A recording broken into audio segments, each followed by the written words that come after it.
Hey guys, this is Full-Time Spy, and a while ago in another video I asked you guys what would you like for Left 4 Dead 3. So I picked a couple interesting comments to talk about. I've done a couple videos on it already. I did the top 10 things you want to see, but it's quite an old video.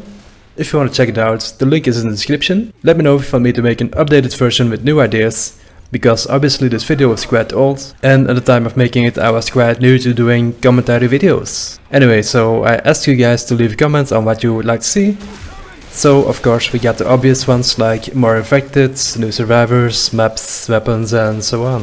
If Left 4 Dead 3 is going to happen, it would be pretty safe to say we get new survivors, new infected, possibly most of the current infected are gonna stay, if not all of them, combined with a couple new ones. Playing as the witch will be pretty interesting, of course, as you guys know. In Left 4 Dead 2 we get a mod that allows us to do that.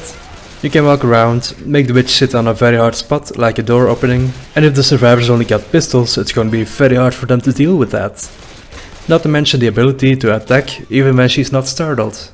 More common infected is a great idea. I would love to see some more diversity rather than having hundreds of the same zombies. Yes, some of them stand out a bit more, like the ones in the riot gear, but I would like to see some more of that, like cops, firefighters, men in business suits, maybe even prostitutes, why the fuck not? Varying stages of decomposition.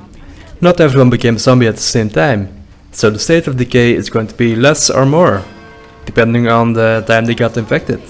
A map or campaign with PvE or player versus environment elements in it might be quite interesting. I do like the idea of a power plant that's gone into meltdown, and for some reason you would have to enter.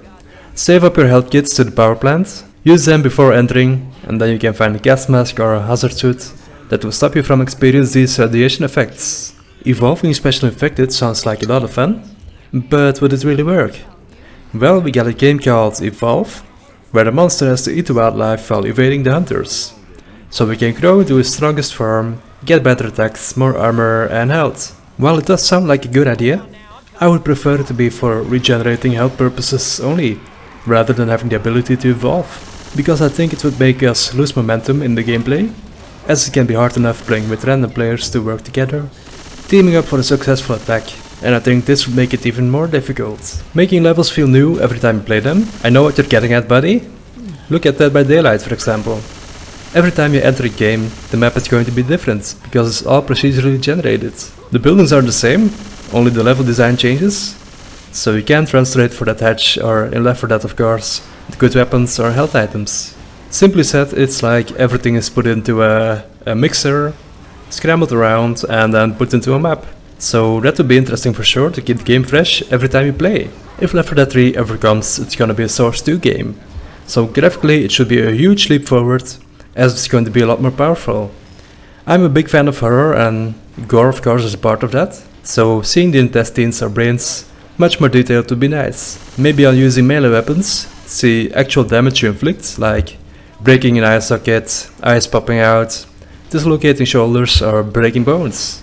Of course, this might be too much for some people to handle, but do not forget guys, Left 4 Dead is meant for adult players, for an adult audience, and these days you can see so much more fucked up shit on TV anyway, especially with ISIS and stuff like that. But if your parents allow you to play it when you're 12 years old, well, that's up to them. Anyway guys, if you get some more comments or ideas, let me know down below, and I'll see you on the next one.